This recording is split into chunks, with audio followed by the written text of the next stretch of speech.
Assalamualaikum warahmatullahi wabarakatuh.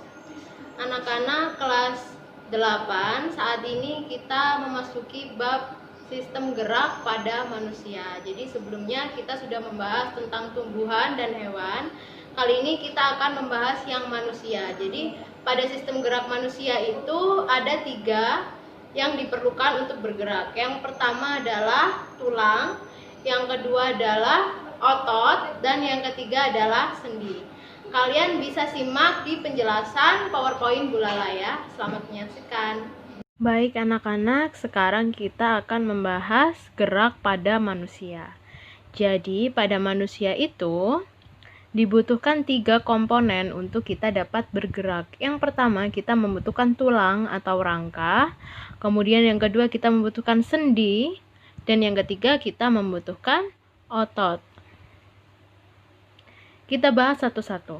Tulang. Kenapa kita butuh tulang? Jadi tulang ini merupakan penyangga dan penunjang tubuh. Yang kedua, tulang merupakan pelindung organ dalam dan membentuk tubuh. Yang ketiga, merupakan alat bergerak pasif. Yang keempat, tempat pembentukan sel darah.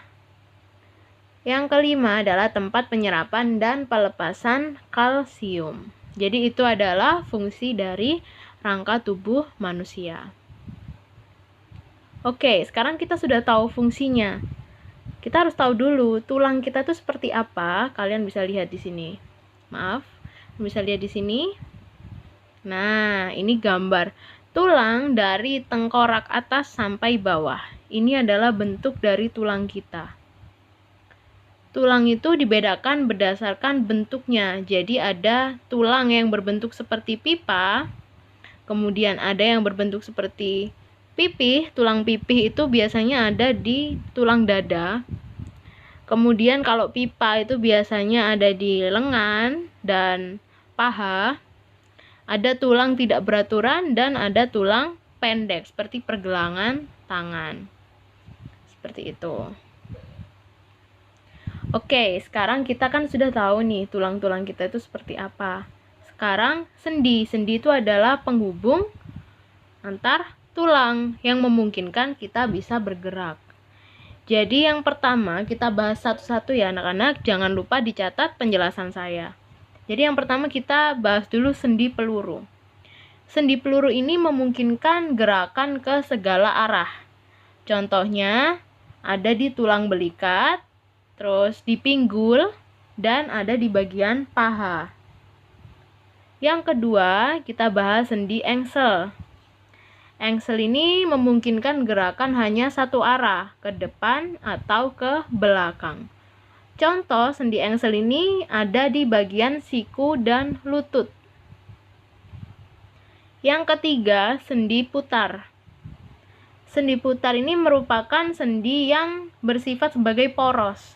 Jadi satu tulang berfungsi sebagai poros dan ujung tulang yang lain dapat berputar pada poros tersebut. Jadi gerakan yang memungkinkan biasanya adalah memutar, mengangguk, atau menggeleng. Sendi putar ini terdapat pada tulang tengkorak dengan tulang leher. Kemudian yang keempat, sendi pelana. Sendi pelana ini adalah sendi yang bergerak ke dua arah, depan belakang dan samping. Jadi contohnya dia ada di pangkal ibu jari kita. Kemudian yang kelima ada sendi geser. Jadi sendi geser ini adalah bagian tulang yang bergerak menggeser di atas tulang yang lain. Contohnya dia terdapat di tulang pergelangan kaki. Oke, sekarang setelah membahas sendi, kita ke komponen yang ketiga, yaitu otot. Otot ini merupakan gerak aktif. Jadi kalau rangka tadi adalah pasif, kalau otot ini adalah aktif. Jadi dia yang menggerakkan tulang. Fungsinya dia adalah untuk mendukung tubuh agar bisa berdiri tegak. Kemudian membantu mempertahankan postur tubuh, menghasilkan panas dari berbagai proses metabolisme di dalam tubuh. Kemudian membantu menstabilkan sendi-sendi di dalam tubuh. Otot ini dibedakan menjadi 3 jenis. Jadi ada otot jantung, otot polos, dan otot lurik. Jadi kalau otot jantung itu tentu saja letaknya ada di jantung saja. Kemudian kalau otot polos itu kebanyakan ada di sistem pencernaan. Kalau otot lurik itu biasanya ada di otot pergerakan kita, di otot tulang kaki, tangan, seperti itu. Jadi kalau otot polos ini bentuknya seperti gelondong dengan inti satu. Kalau otot jantung dia itu seperti ada luriknya, tapi dia ada cabang. Ya, kalian bisa lihat ya di sini. Jadi kalau jantung ini bentuknya dia lurik, tapi ada cabang. Kalau polos, dia bentuknya seperti gelondong bermata, seperti itu. Kalau otot lurik, dia seperti otot jantung tapi tanpa cabang. Oke, sekarang kita akan membahas perbedaan dari ketiga jenis otot tersebut. Nah, ini bisa kalian catat ya anak-anak.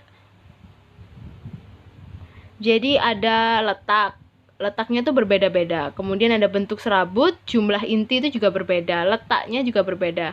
Kecepatan respon. Jadi kalau otot polos ini geraknya lambat, otot lurik ini cepat karena kita gerak secara sadar kalau otot lurik itu. Kemudian kalau otot jantung sedang. Seperti itu, kalian bisa catat ini ya. Oke, next. Jadi otot itu bekerja secara dua. Yang pertama secara antagonis dan yang kedua secara sinergis. Jadi yang pertama, otot antagonis itu bekerja berpasangan untuk mendorong terjadinya gerakan yang sifatnya berlawanan. Contoh otot bisep dan trisep.